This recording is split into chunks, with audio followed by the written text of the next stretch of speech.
Olá, seja muito bem-vindo ao canal Sala de Espera. Esse espaço aqui que a gente tem para promover saúde através da informação. Seja bem-vindo e não esquece, aciona o sininho, curte aí que a gente também precisa de você, da sua ajuda para que este conteúdo chegue a mais pessoas que podem estar precisando dele, não é mesmo?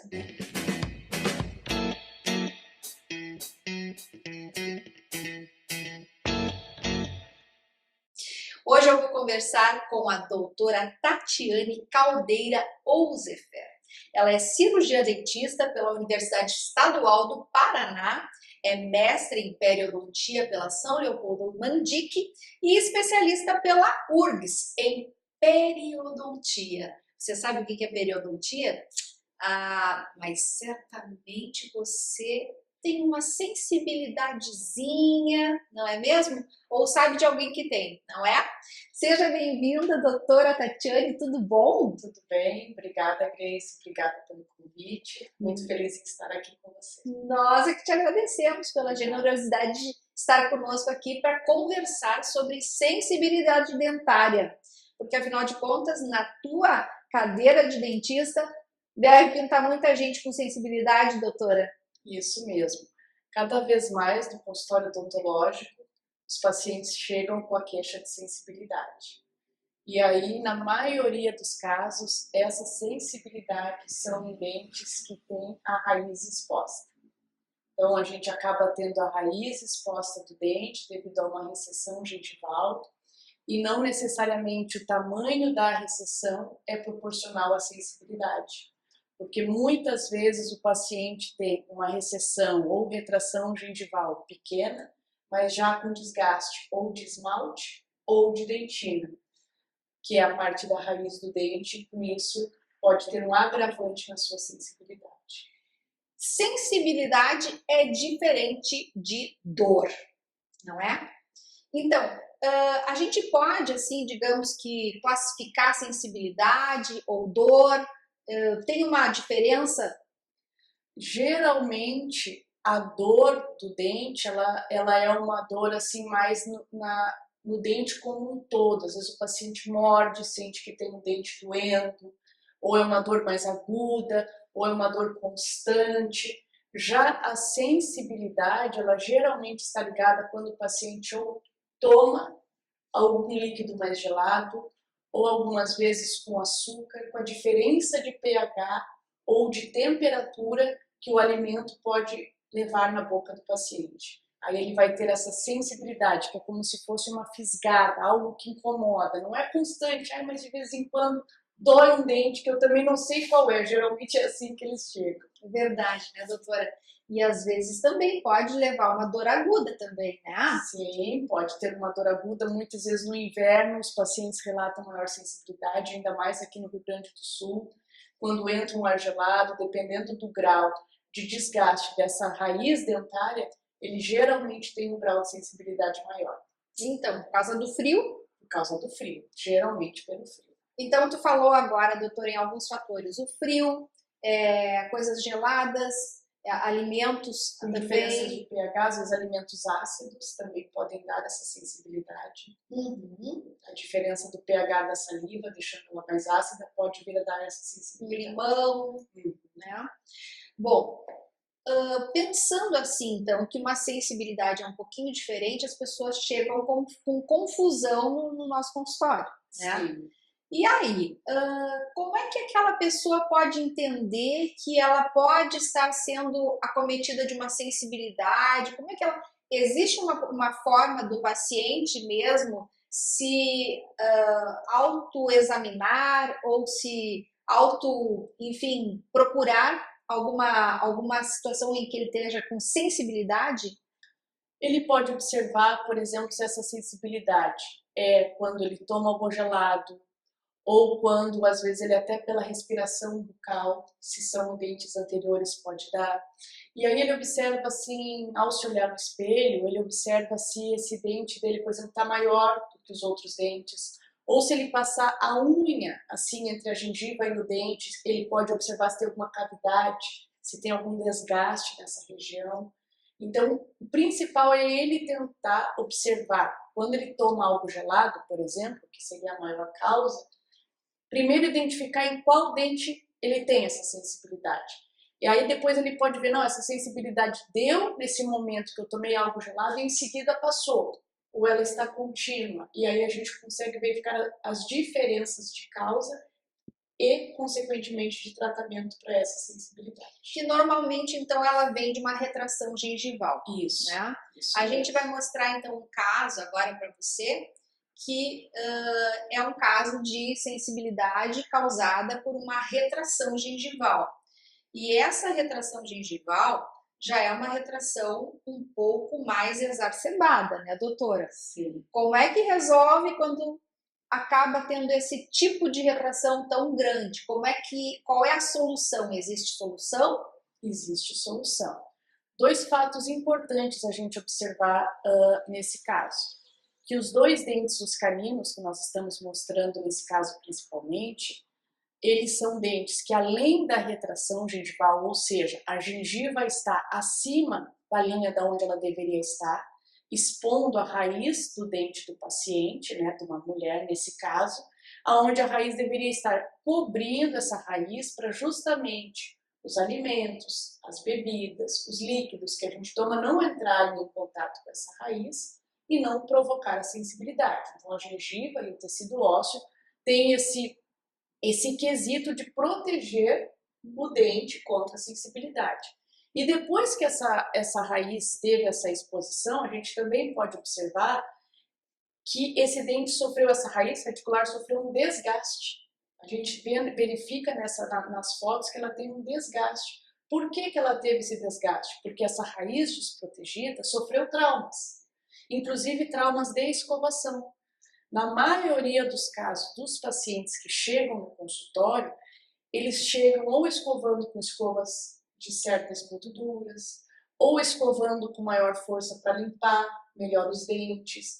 Então, antes de qualquer procedimento, a gente precisa muitas vezes fazer uma reeducação de como escovar, das escovas adequadas, da posição da cerda, de qual seria a pressão ideal para limpar ou pressão nenhuma.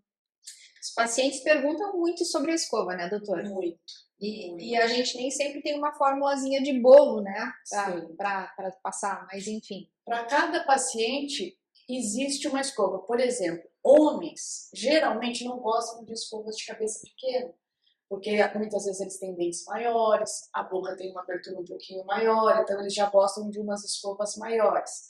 Para pacientes que têm até o terceiro molar, se a gente dá uma escova de cabeça mais quadrada, essa escova não chega, devido à nossa musculatura, não chega a higienizar o terceiro molar. Então, alguns casos a gente usa cerdas retas, em outros casos cerdas com a ponta um pouquinho mais angulada, então depende muito. Mas, independente do tamanho da cabeça, do tipo de cerda, que a escova seja macia. Não necessariamente escovas caras, existem muitas escovas com preço acessível e de qualidade no supermercado, mas lembrem-se que deve ser macia. Não necessariamente precisa ser extra macia para todos os pacientes, mas que deve ser macia. E também tem a questão do fator força da escovação, né? Então, eu sempre coloco para os pacientes que, agora entrando um pouquinho na tua área também, porque não deixa de ser a nossa área enquanto cirurgiões dentistas, né? Na verdade, a gente tem que observar qual é a força que a gente está imprimindo na escovação, porque às vezes as pessoas vão para frente da internet, do computador, da televisão, né? E aquilo ali não estão nem se dando conta de qual a força que estão imprimindo, né? Que acaba sendo uma força muitas vezes demasiadamente forte para aquela situação. Então, prestar atenção, né?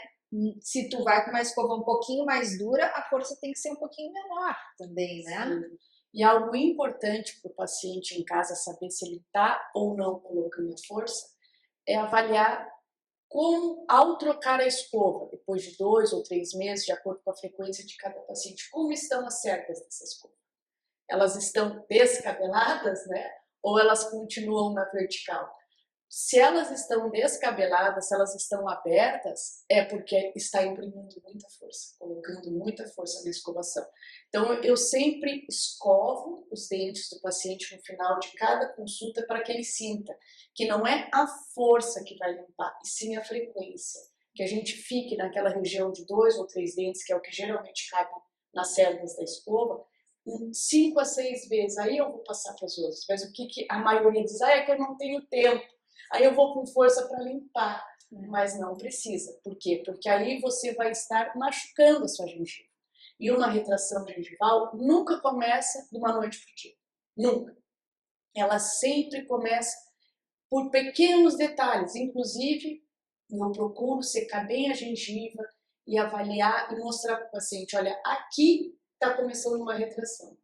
Aí ele vê um pequeno Vzinho na gengiva, é aqui que está começando. Se tu não mudar esse hábito, ou da escovação, ou até mesmo o movimento do fio dental, sendo um movimento mais para vertical e não um movimento horizontal, que ele começa a causar uma fenda na gengiva e é a partir dessa fenda que vai ter a recessão. E o paciente, até às vezes o colega, só observa, só valoriza essa recessão quando ela já está maior do que 3 milímetros. Claro. E geralmente, quando ela já está maior que 3 milímetros, ela já tem um pequeno desgaste radicular. É verdade. E aí começa a vir a ter a sensibilidade. E quando a gente escova os dentes e dói ali aí o que o paciente deve fazer? Aí nós temos que observar. Se passar a unha e ver que tem um degrau, a gente vai ter que ver se esse desgaste é em esmalte, ele deve ser restaurado com resina composta. Aquela restauração branquinha que a gente vai no dentista e fica da cor. Mas ela não deve ultrapassar a região de esmalte. Por quê? Se o dentista restaura também a raiz, dali 1 ou 2 anos o paciente vai voltar com uma retração ainda maior.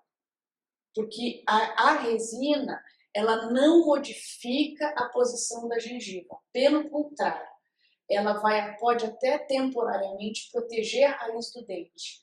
Mas o paciente vai continuar causando a recessão dele. Sim. E às vezes a recessão, quanto maior ela é, mais difícil da gente conseguir um recobrimento de 100%.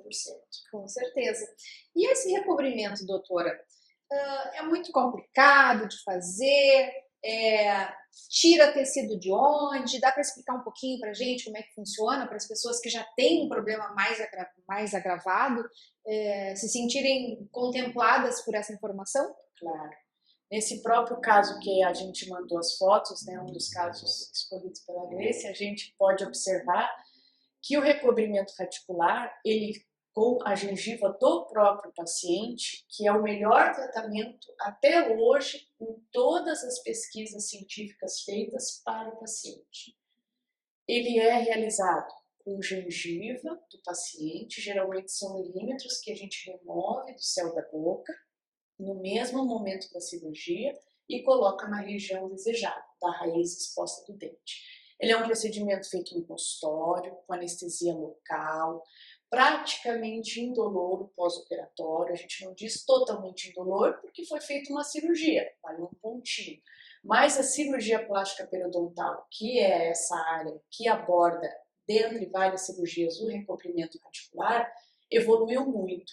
Então hoje nós temos lâminas delicadas, fios delicados, onde não deixa nenhum tipo de cicatriz, e o pós-operatório cada vez mais confortável para o paciente.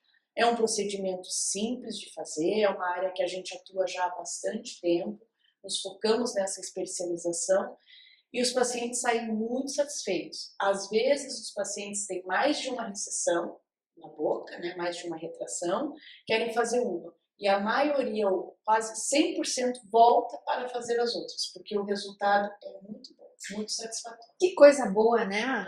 Isso é a evolução dos tempos, a técnica, né? Isso mesmo. Porque quem é dentista há mais tempo, como eu, que já tenho 33 anos de formada, né?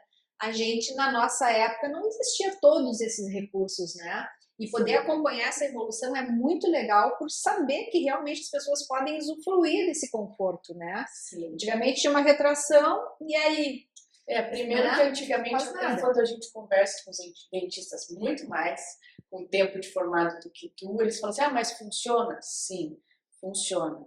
A gente tem casos com mais de 15 anos de acompanhamento, a literatura tem várias revisões sistemáticas com pacientes com mais de 22 anos pós-operados, né?